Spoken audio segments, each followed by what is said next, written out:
چالش 13 روزه 13 مشکل پوستی روز اول. درمان جوش. شما برای درمان جوش نیاز به یک روتین فوق‌العاده ساده دارید.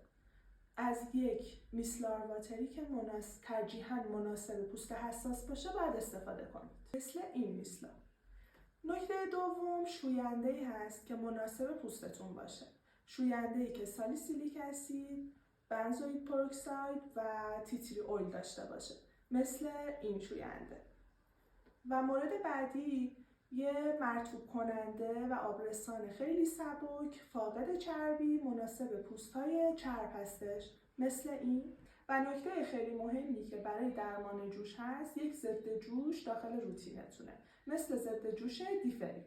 این ضد جوش رو کاملا نقطه‌ای روی جوش‌هاتون استفاده کنید تا جوش‌ها رو خشک کنه. و بعد از اون یک ضد آفتاب فاقد چربی و ترجیحاً فلویدی باید توی روتینتون باشه، مثل این ضد آفتاب.